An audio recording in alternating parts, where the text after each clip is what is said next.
So handa na po ba tayo ngayong hapon na ito? Kagaya ng sabi ko kanina, di ba? We are starting, ang tawag, siyempre, ang tawag po natin ay Holy Week. Di ba? In English, we call it Palm Sunday. And ganun pa rin, same whether it's English or Tagalog, di ba? We celebrate ang ginawa ng Panginoon para sa atin. Siya ay pinadala, di ba? Pinadala ng ating Panginoong, our Father in heaven, pinadala niya si Jesus na kanyang bugtong na anak para sa atin, para mamatay sa krus para sa atin. Amen? And we want to start things off. Gusto nating simulan itong linggong ito. Later, you're gonna be reminded of our schedule. Marami po tayong nakalatag para sa inyo. Because, of course, di ba, we, as believers, ito ay ating,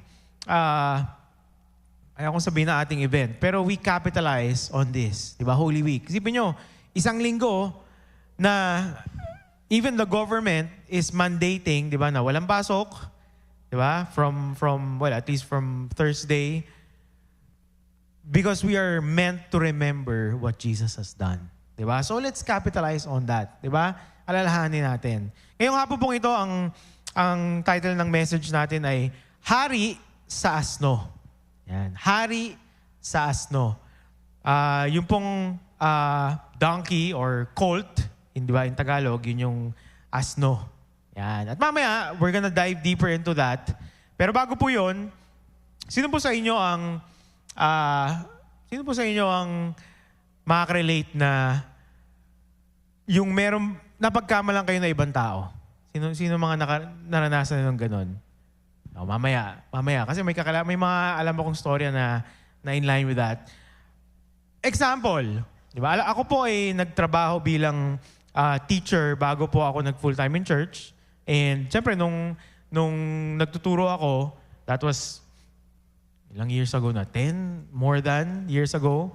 And naalala ko, pag kinakausap ko yung mga magulang, di ba? Pag mga card giving, mga ganyan. So pag nakakita ako ng mga magulang, sabihin nila, nasan po yung teacher? Di ba? Kayo po ba? Akala ko, kaklase kayo nung anak ko eh. Di ba? Kasi bata ako nagsimula na magturo. So that's the normal thing. Normal thing na encounter ko. And I don't know if it's a compliment or parang ine-expect nila, okay, teacher ka pala, yung gano'n. Di ba? Minsan, okay, compliment ba siya? Or ine-expect ba nila na medyo dapat mas, di ba, mas mature na itsura ng mga teacher, right? And ngayon naman, di ba, ngayon po, tinawag tayo na maging pastor at I have the privilege of sometimes officiating weddings. Yan. So may mga experience na po tayo in mga kinakasal. At minsan naman, yung mga coordinator na nakakausap ko, di ba, may mga mangilan-ngilan na pag lumalapit ako sa kanila, at may tatanong ako, di ba, sabihin nila, ay, kayo po pala yung pastor, kayo po pala yung magkakasal. Di ba? Kasi siguro iniisip nila, di ba, someone may be more mature, di ba, someone may be older. And di ba, minsan, it's a normal thing, maybe. Di ba? Sino sa inyo dito napagkamalan ng artista? Syempre, ayaw magtaas ng kamay. Di ba? Hinahanap ko, sayang, akala ko nandito si Kuya Ferdy. Si Kuya Ferdy kasi, kung kilala niyo si Kuya Ferdy, pag nakakausap niyo yun, di ba, palagi niya sinasabi, ako lang to. Yan, lagi niya sinasabi, hindi daw siya pumunta sa mga mataong lugar. Kasi napapagkamalan doon siyang artista. Mga ganon. Diba? Maalala ko may kwento kay Pastor Paul Giage. Dati kasi na kami nung nasa youth ministry. Okay, nung kami nasa youth ministry, naalala ko merong kaming outreach dito lang sa Perpetual. And nung time na yon, hindi ko alam kung naka-roster talaga si Pastor Paul na tumugtog o ewan ko, baka may hindi dumating. So, si Pastor Paul, kasi tumutugtog naman talaga. Si Pastor, di ba, kanina, nakita nyo. So, nung time na yon, nasa Perpetual kami, syempre college, ganyan. And si Pastor Paul nung time na yon, nag-sombrero, na medyo, syempre, hindi masyadong kita yung mukha niya siguro. Tapos siya yung nagbe-bass. Yan, nagbe-bass siya nun. Tapos, siguro, ewan ko, from the stage, di ba, hindi siya masyadong kita, meron kami isang volunteer, nung time volunteer siya, hindi ko napapangalanan. Okay, na babae. Tapos lumapit siya dun sa isang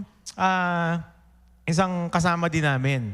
Tapos sabi niya parang, sino yun? Sino yung nagbe-base? Ganon. So akala niya may bagong volunteer or ano. And then, sooner or later, di ba, nung nakita niya, ay, si Pastor Paul pala.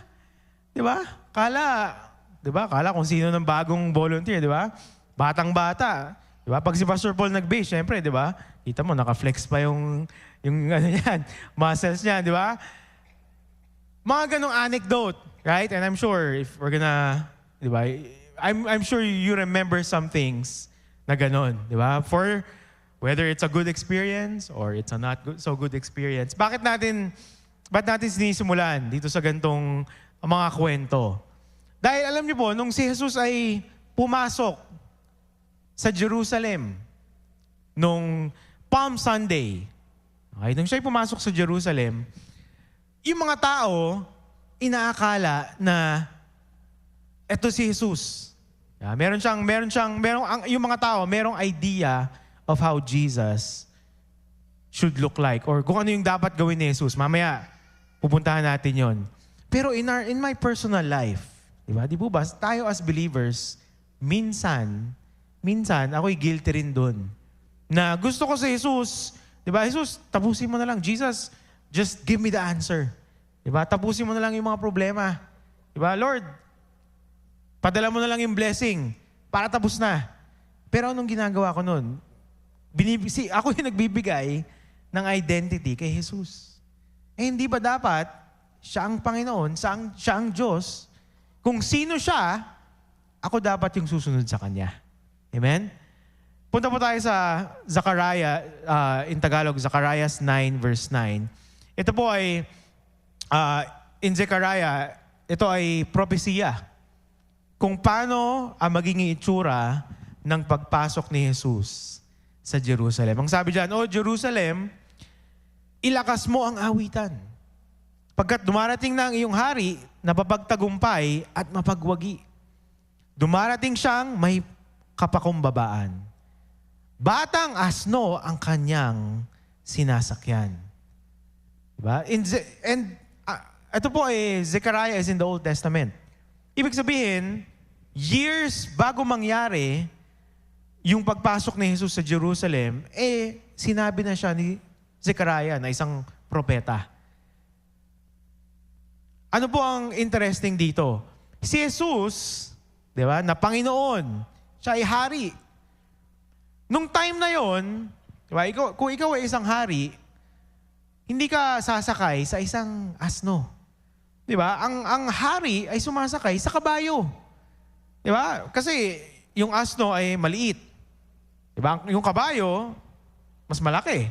So kung nakasakay ka sa kabayo, talagang mapapansin ka.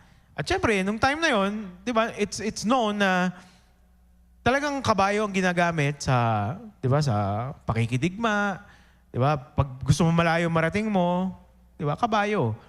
Pero for some reason, si Jesus ay gumamit at pinili niya na sumakay sa isang asno. Bakit kaya? So basahin po natin. Punta tayo sa, ang lahat po ito ay nasa Lucas 19, starting from verse 28. Gusto niyo po ng ibang reference, meron din siya sa Matthew at sa Mark. Pero gamitin po natin ang Luke. Yan. Lucas 19, simulan natin sa verse 28. So ito, bago pa pumasok sila sa Jerusalem, sabi diyan, pagkasabi nito, nauna si Jesus papuntang Jerusalem. Nang malapit na siya sa Bethpage at Bethania, sa bundok ng mga olibo, isinugo niya ang dalawa sa kanyang mga alagad. Sinabi niya sa kanila, pumunta kayo sa susunod na nayon.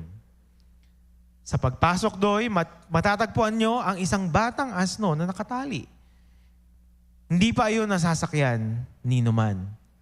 Kalagan ninyo at dalhin dito. Kapag may nagtanong kung bakit nyo iyon kakalagan, sabihin ninyong kailangan iyon ng Panginoon. At lumakad ang mga inutusan at natagpuan nila ang asno ayon sa sinabi ni Jesus. Habang kinakalagan nila ang batang asno, tinanong sila ng may-ari, Ba't nyo kinakalagan yan? Anong sabi nila? Kailangan po ito ng Panginoon. At binigay sa kanila yung asno. So unang-una, meron lang pong 3 bagay na gusto kong tignan natin. If we're talking about, di ba, Palm Sunday at ang pagpasok ni Jesus sa Jerusalem. Unang-una, yung asno. Okay, number 1, yung asno. Ba't di pumalaga may-ari? Diba? Inisipin niya, ba't di pumalag yung may-ari nung asno? Diba?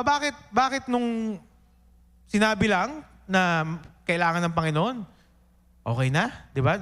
Hindi naman sinabi kung believers, itong mga may-ari ng asno. Diba? Bakit ganon? Kadalasan, aminin po natin na pag tayo, diba, nagsisimba, pag tayo nagdadasal, diba, kadalasan ay kung ano yung pangangailangan ko, kung ano yung gusto ko, yun ang binibigay ko sa Panginoon. Di ba? Lahat po tayo ganyan. Di po ba? Pero minsan, bago natin isipin kung ano yung idudulog ko sa Panginoon, di ba? Isipin muna natin, ano naman yung kailangan ng Panginoon sa akin? Di ba? Ano naman ang kailangan ng Panginoon sa akin? Narinig niyo na ba yung sinasabi na minsan may in-invite ka sa simbahan. Diba? May sabihin, ayoko, baka bumait ako eh. Diba? Ayoko, baka magbibigay lang ako dyan. Diba? Ayoko, okay pa ako. Diba? Ayoko. Bakit? The normal human mind, diba? Bilang mga tao, minsan ang una nating iniisip kung ano yung aking i-give up. Kung ano yung mawawala sa akin. Pag sinunod ko ang Panginoon, naku, baka mawala sa akin to. Minsan, di ba, yung mga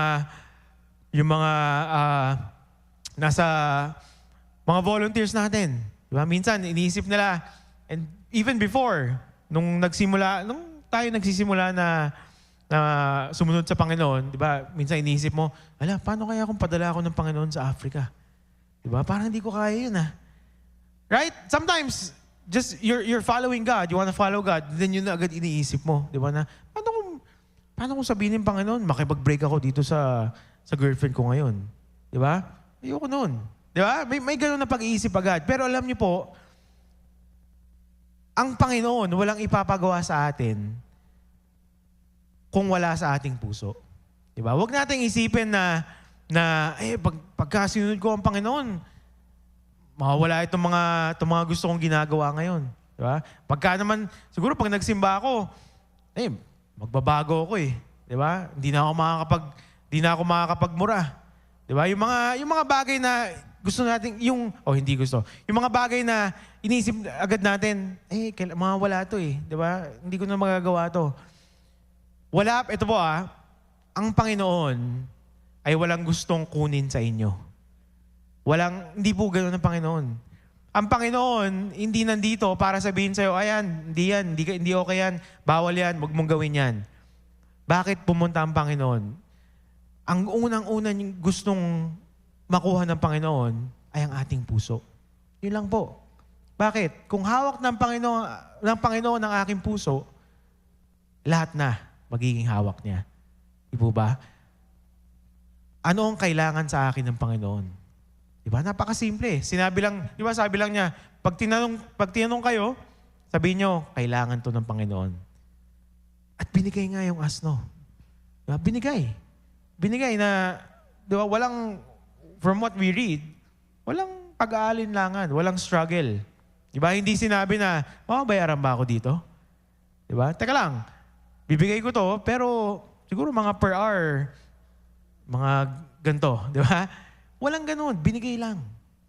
Bakit?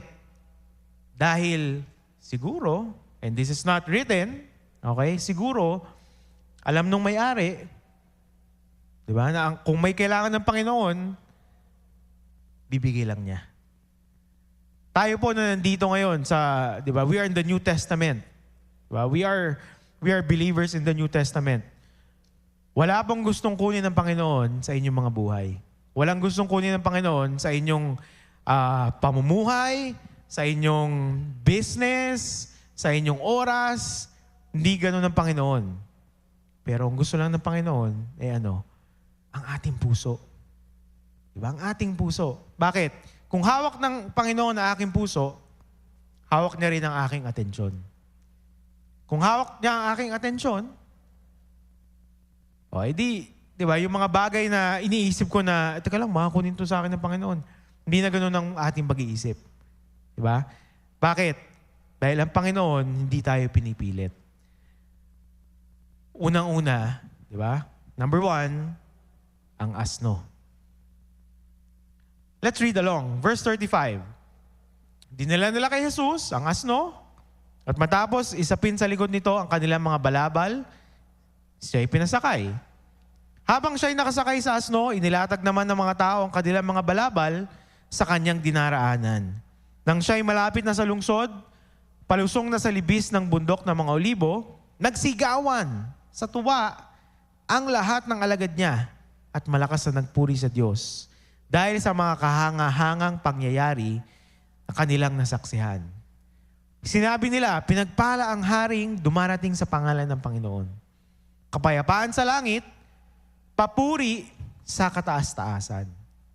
Sinabi naman sa kanya ng ilang pariseyong kasama ng karamihan, Guro, patigilin niyo ang inyong mga alagad. Sumagot siya, sinasabi ko sa inyo, kapag tumahimik sila, ang mga bato na ang sisigaw. So pagpasok ni Jesus sa Jerusalem, di ba, obviously, narinig na ng mga tao ang kanyang mga ginagawa. At baka yung iba, mga sumusunod din sa kanya.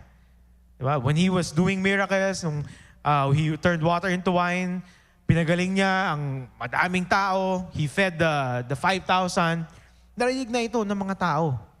At pagpasok na ng Jerusalem, yun yung dala-dala nila. That's why they were praising Him. Diba? That's why they were waving the branches. So pangalawa, point number 2, yung palaspas. Diba? Yung palaspas. And I don't know, baka sa inyo, lumaki kayo sa bahay, di ba, na pag ganitong panahon, di ba, meron kayong palaspas sa bahay. Di ba? Kahit ako, naranasan ko yun dun sa bahay nung mga lolo at lola ko naman. Hindi sa bahay namin. Pero dun sa bahay ng lolo at lola ko, tuwing Palm Sunday, di ba, may palaspas talaga. Di ba? Palagi yan. At ano ba yung palaspas? Itong palaspas ay isang national symbol. Okay? Clarify po natin yan. Yung palaspas, hindi po siya isang biblical symbol. Pero ito ay national symbol na ginagamit ng Israel. Ano ang meaning ng palaspas? Ang palaspas ay, it basically means victory, diba? Prosperity and peace. Tagumpay, diba? Kapayapaan. Mga bagay na hinahangad ng mga tao na taga-Israel nung time na yon. Bakit? Dahil nung time na yon, sila ay nasasakupan ng mga Hudyo, ng Rome. So, when they were waving the palm branches, di ba, yung palaspas, and they were singing, they were saying, di ba, purihin ka, Panginoon. Anong sinasabi nila? Pinagpala ang haring dumarating sa pangalan ng Panginoon. Di ba, sumisigaw sila. Wini-wave nila yung kanilang mga palaspas.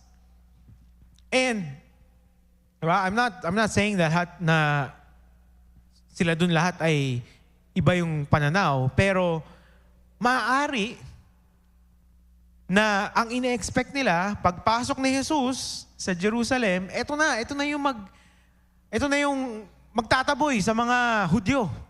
Diba? Ito na yung ating tagapagligtas. Bakit? Dahil as Israelites, naaalala nila na nung time ni Moses, di ba, nung sila ay nasa Egypt, anong ginawa? Ginamit ng Panginoon si Moses para i-deliver sila from slavery. Di ba? Yun ang storya eh. Kumaga, yun ang naipasa sa kanila. Alam nila yun.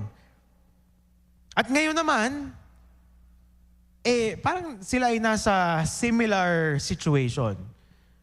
Yun nga lang, sila ay nasa sarili nilang lupa, pero merong nakakasakop sa kanila. So, nung sinasabi nila na, purihin ang Panginoon, di ba, yung palaspas, wini-wave nila, ang sinasabi ng mga tao, or ang kanilang iniisip, na kapayapaan, ay iba sa tunay na kapayapaan na dala ni Jesus. Bakit? Yung mga tao ay naghahanap ng bayani. Diba? Yun yung hinahanap nila. Ang inaabangan nila ay bayani. Hindi nila alam, ang pumapasok pala ay ay isang tagapagligtas. Diba? Hindi bayani ang kanilang kailangan. Ang kailangan ng sanlibutan ay tagapagligtas. At yung oras na yon na si Jesus ay pumapasok, diba? At siyempre, they were praising Him, diba? Oh, Hosanna in the highest.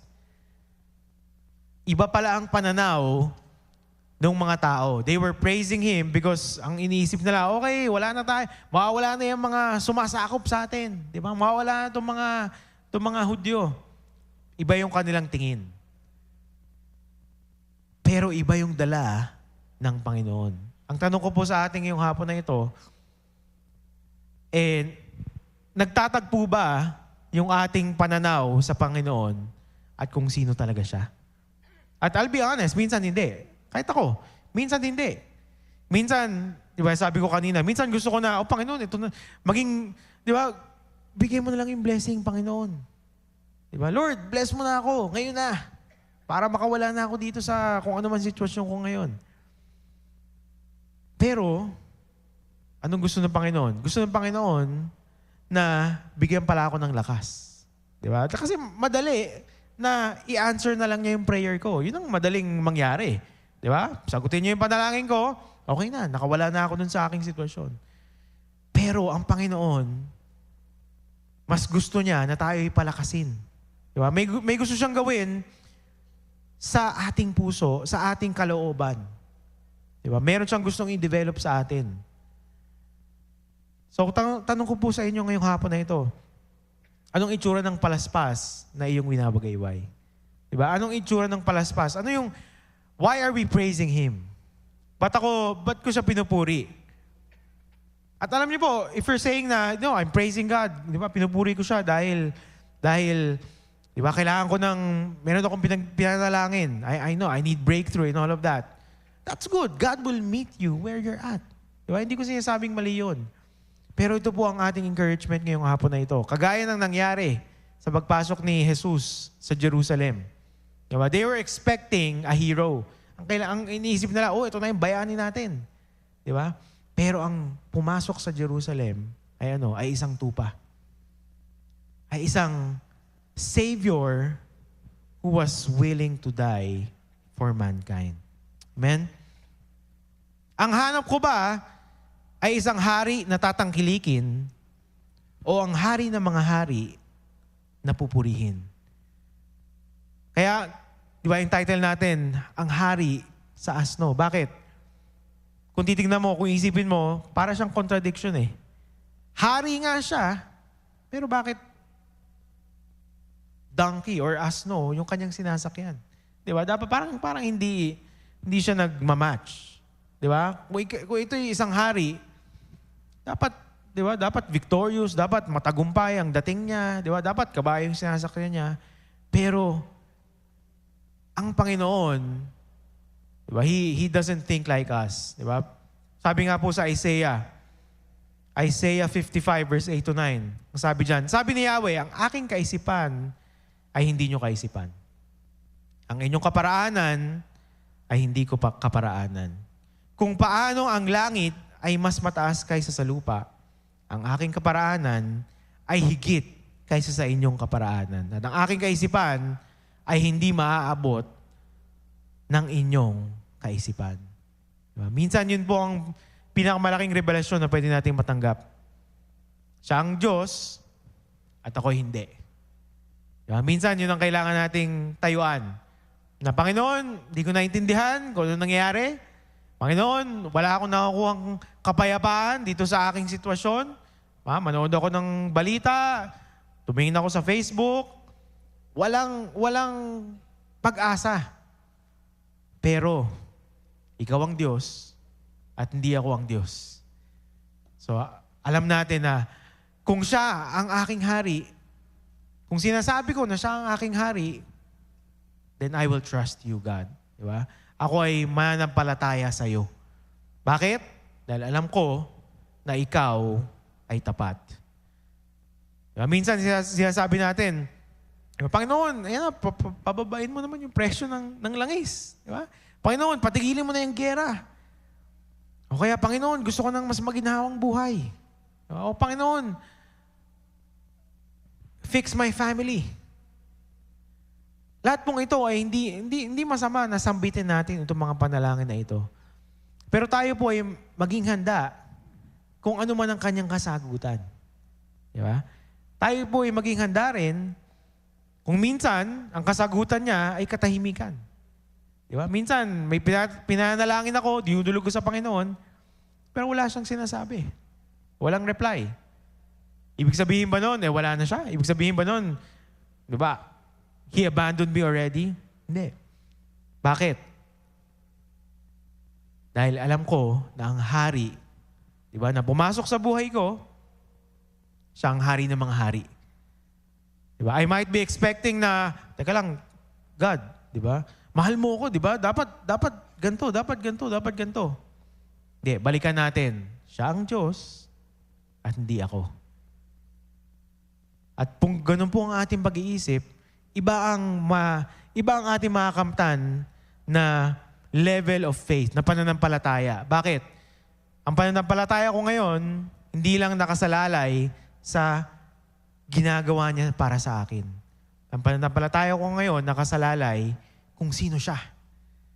Whether i-bless man niya ako or hindi, whether mangyari man yung panalangin ko according to my timeline or hindi, siya pa rin ay Diyos ko. Diba? Siya pa rin ang hari ng aking buhay. Kung gusto ko ng ginhawa sa buhay, ang gusto pala ng Diyos, bigyan ako ng lakas sa aking kalooban. Kung gusto ko ng kapayapaan sa aking kapaligiran, minsan gusto ng Diyos, nabigyan ako ng kapayapaan sa aking puso. Diba? Yung mga sumalubong kay Jesus doon sa Jerusalem, diba? Sinalubong nila si Jesus expecting something from Him. Diba? Expecting na, ito na yung ating bayan. Ito na yung lilipol sa mga Hudyo. Ito na yung mag-free sa atin. Pero, iba ang kaharian na dala ng Panginoon. Diba? Iba ang kaharian na dala ni Jesus. Alam niyo po, minsan, ang panalangin natin ayusin ng Panginoon ang ating kapaligiran. Diba? Lord, fix my surroundings. Diba? Panginoon, ayusin mo itong aking mga nangyayari sa aking kapaligiran. Yung pala, ang gusto ng Panginoon, ayusin ko muna kung ano yung nasa loob mo. Diba? Ayusin ko muna kung ano yung nangyayari sa iyong kalooban. Bakit? Kaya niyang patahimikin ang bagyo, diba, sa labas. Pero ang mas gusto ng Panginoon ay turuan tayo na ayusin ang bagyo na nangyayari sa loob.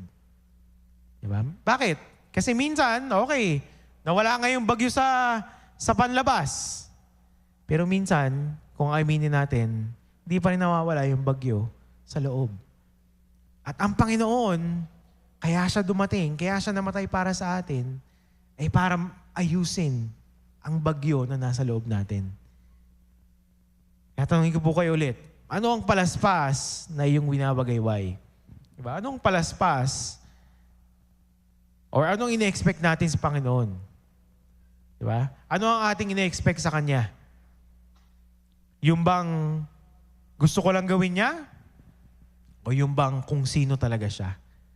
Diba? Kung sino talaga ang Panginoon sa buhay ko, doon ang ating pananampalataya.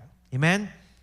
Sabi sa mga taga-Colosas 1:18, in Colossians 1:18, siya ang ulo ng iglesia na kanyang katawan. Siya ang pasimula. Siya ang panganay na anak, ang unang binuhay mula sa mga patay, upang siya ay maging pangunahin sa lahat. Diba? Yun ang ating point dito. Upang siya ay maging pangunahin sa lahat. Bakit? Kung nakilala kong Panginoon na, okay, tinutupad niya ang aking mga panalangin. Tama yun, that's good. Hindi yun guarantee na siya na ang pangunahin sa aking buhay. Bakit? In reality, saan po natin mapapatunayan na pangunahin ng Panginoon? When we are going through the valley. Di ba? Pag meron tayong hinaharap na mga bagay na medyo mahirap, di ba? Medyo parang tingin mo, wala nang mangyayari. Kanino tayo unang pumupunta?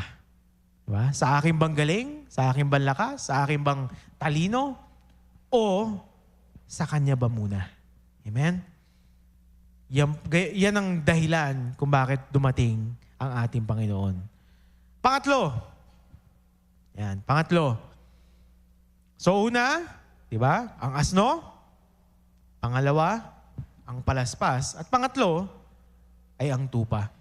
Alam niyo po, during the time of yung pagpasok ni Jesus sa Jerusalem, at pumasok siya sa isang gate.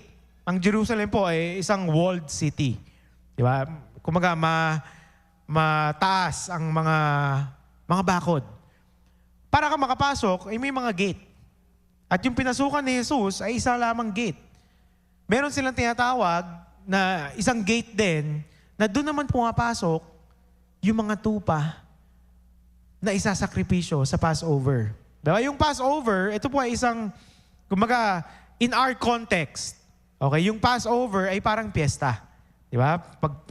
Pag tayo, mayroon tayong mga piyesta, diba? To commemorate a certain saint or kung ano man, event. In Israel, during that time, parang piyesta yung Passover. Bakit? Inaalala nila yung nangyari nung panahon ni Moses. Na na death passed over, diba, the firstborn of Israel. Yung mga Israelites. Diba? Nung nilagyan nila ng dugo ang kanilang mga doorposts, diba? And death passed over. Yun ang inaalala nila. So every year, they would do that. It's a festival. Parang ganon. At itong symbolism na ito, na Jesus was going in from another gate, at mayroong mga tupa na pumapasok din sa isa namang gate sa Jerusalem. Bakit? Ang tupa na kailangan nila ay pumapasok. Di ba? Iniisip nila, ito yung mga tupa natin na, di ba, isa sacrifice for the festival, di ba, Passover, tradition. Pero yung the lamb who was slain, the perfect sacrifice, was also entering Jerusalem at that time. Di ba? I don't know if it's the same exact time, pero yung period of time na yun. Ang Panginoon, di ba, si Jesus ay ang tupa na perpekto. He is the perfect lamb who is to be slain. Ang pagpasok ni Jesus ay hindi lamang para may maidagdag sa aking buhay. Pinadala siya sa mundo para baguhin ang aking buhay. Diba? Hindi lamang siya isang palamuti na, okay yung trabaho ko, okay yung pamilya ko, andyan si Jesus para okay din yung faith ko. Diba? Hindi. Siya ang pangunahin. Siya ang pangunahin bago ang iba. Bago ang lahat.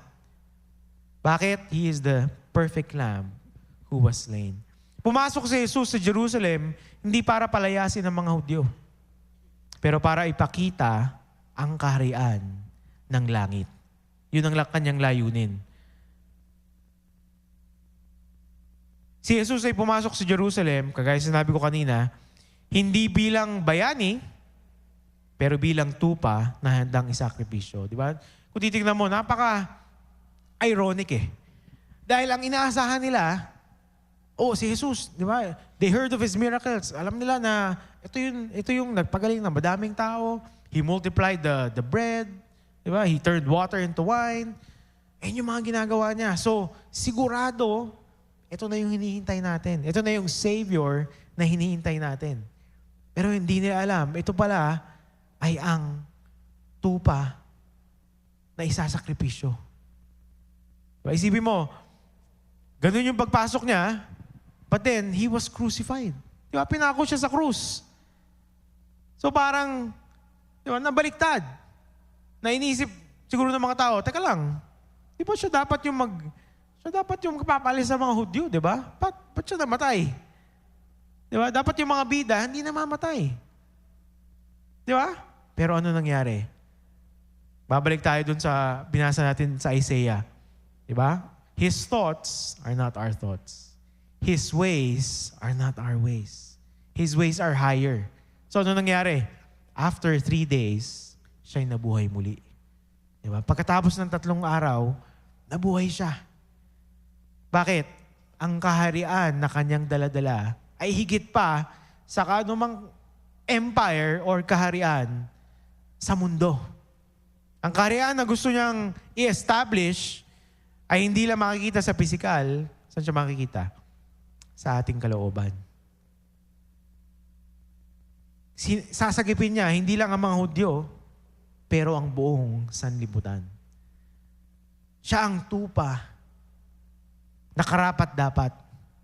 Diba? Siya ang tupa na who was willing to be sacrificed. Diba? Yun din yun. Hindi siya nanlaban, but He was willing to die for us.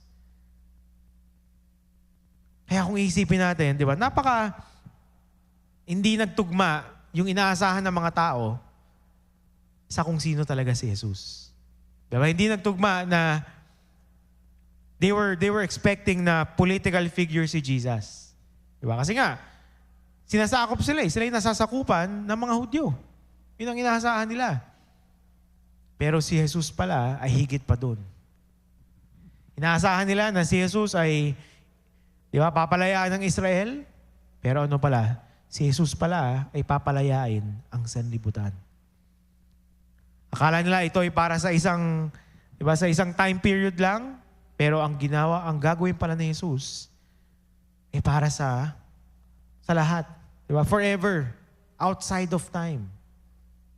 Ang kanyang kamatayan ay nagbigay ng way para tayo ay mapabilang sa kaharian ng Diyos. Amen? Kaya naman ito naman po ang aking encouragement to each and every one of you. Palagi nating isipin, may gustong gawin ng Panginoon sa ating buhay. May gustong gawin ng Panginoon sa ating buhay. Whether ito ay sangayon sa ating pananaw na minsan iisip natin, di ba, oh, Lord, edi dapat ganito yung mangyari. Di ba? Kasi you are God, di ba? You are Lord. So dapat, siguro ganito yung gagawin mo. Kalimitan, di ba? Hindi yun na nangyayari, pero He exceeds our expectation. Mas maganda pa pala. Di ba? Bakit? Ang nakikita natin ay yung ito lang ngayon, kung nasan tayo. Pero si Jesus, alam na niya ang end from the beginning. Kaya, ang encouragement ko po sa inyo, palagi nating babalikan na may gustong gawin ng Panginoon sa ating buhay. Hindi po pilitan ang pagsunod sa Kanya. Diba? Balik tayo dun sa example nung, diba, sa asno. Hindi pilitan. Walang ibang gusto ang Panginoon sa buhay natin. Walang gustong kunin ng Panginoon sa buhay ko. Ano lang gusto niya? Ang aking puso. Bakit? Pag nakikita ko ang sakripisyo na ginawa ng Panginoon para sa akin, diba? Anong aking response? Anong aking maibibigay sa Kanya? Ang aking buhay. Ang aking 100%. Sabi sa Romans 2, verse 4, di ko ata nabigay ito, pero sabi dyan, o hinahamak mo ang Diyos sapagkat siya'y napakabait, matiisin, at mapagpasensya? Hindi mo ba alam na ang kabutihan ng Diyos ang umaakay sa iyo upang magsisi at tumalikod sa kasalanan? Diba? Ang Panginoon, hindi tayo i-force, hindi tayo pipilitin na sumunod sa Kanya. Diba? No, namatay ako sa krus para sa iyo. Dapat sumunod ka sa akin, di ba? Pero dahil nga sakripisyo siya eh. Ang ginawa ni Jesus ay galing sa Kanyang kalooban. Diba? Hindi siya pinilit ng Diyos Ama. Yun ay Kanyang desisyon. Kaya naman ang pagbigay ko rin ng buhay ko sa Kanya ay akin ring desisyon. Bakit? Dahil nakikita ko ang kanyang kabutihan. Dahil nakikita ko ang ginawa niya para sa akin. Dahil nakikita ko na, wow, diba, Jesus, ito yung ginawa mo for me. Ito yung, you lay down your life for me. So, dapat lang na ibibigay ko rin ang aking best sa'yo. At hindi yan pilitan, kapatid. Diba? Hindi yan, at in this church, we will never say that. Diba? Kailangan mong bigay kasi, di ba? Kailangan mong pakita na mahal mo ang Panginoon. Di ba? Kailangan mong magsimba kasi kailangan mong suklian ang ginawa ni Jesus para sa'yo. Hindi po. Dahil alam natin na si Jesus mismo, ginawa niya ang, di ba? Kaya nga sacrifice eh. Di ba? What's a sacrifice? It's your own will. Di ba? Kung hindi sacrifice yon, di that's called murder. If it's not sacrifice. Pero it's the sacrifice of Jesus. Sakripisyo niya. Buong desisyon niya, buong puso niyang binigay. Amen? Kaya balikan po natin ang sinabi sa Colossians. Diba? Siya ang pasimula. Siya ang panganay na anak. Ang unang binuhay mula sa mga patay upang siya'y maging pangunahin sa lahat. Upang siya ang maging unang-una sa aking buhay. Ano pong ating panalangin ngayong hapon na ito? Na palagi natin makita kung ano ang ginagawa ng Panginoon. Diba? Na hindi natin, na minsan nauunang aking expectation eh. Diba? Na dapat Lord, okay, may gera nangyayari ngayon. Dapat, Panginoon, diba, titigilan mo tong gerang to dahil ikaw ang Diyos eh. Dapat, Panginoon, maayos itong nangyayari sa aking business. Diba? Panginoon, wala akong trabaho ngayon. Dapat, mabigyan ako ng trabaho. Diba? Kasi nananampalataya ako sa iyo eh. Diba?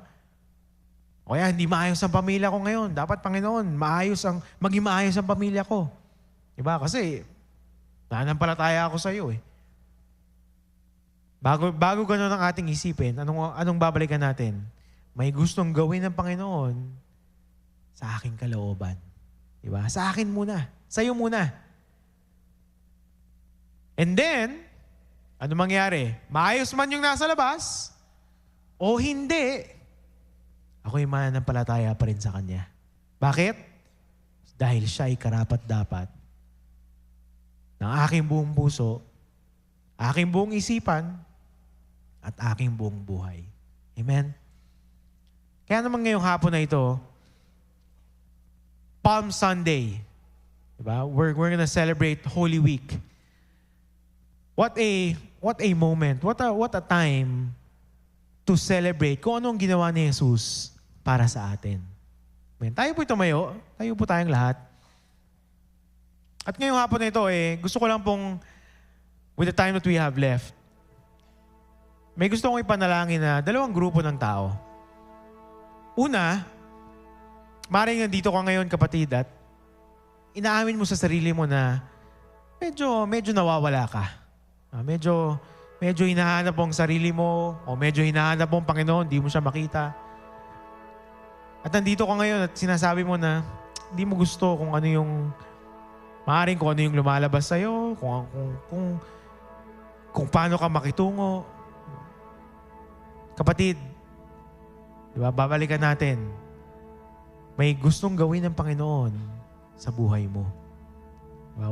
Walang tao na hindi kayang maabot ng pagmamahal ng Panginoon, ng pag-ibig ng Panginoon. So with everyone's eye closed and head bowed,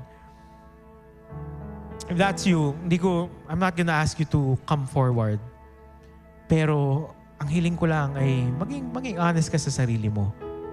Na kung kailangan mong dumulog sa Panginoon, sabihin sa Kanya na, Panginoon, gusto kong makasama ka.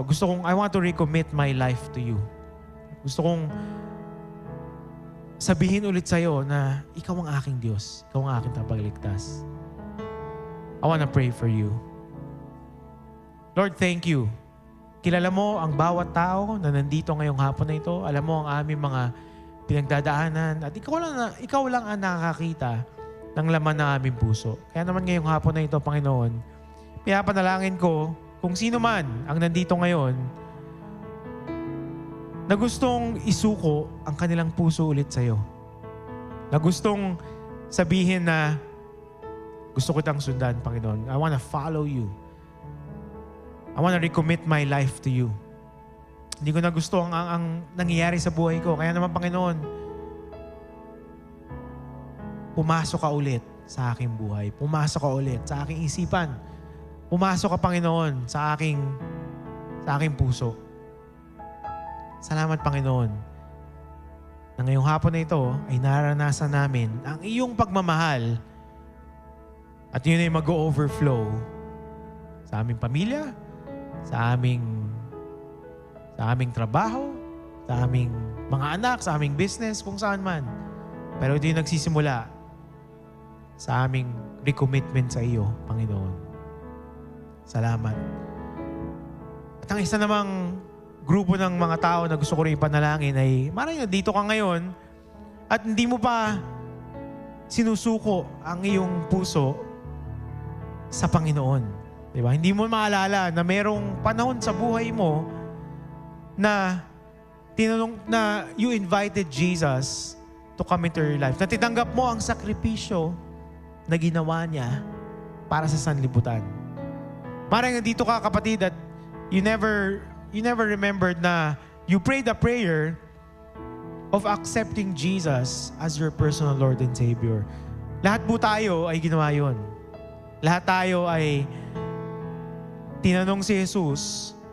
Diba? Sabi natin kanina, diba, na parang it's a sacrifice. Yung ginawa ni Jesus ay isang sacrifice. Decision niya yun. Ang pagtanggap sa Kanya ay sarili din nating desisyon.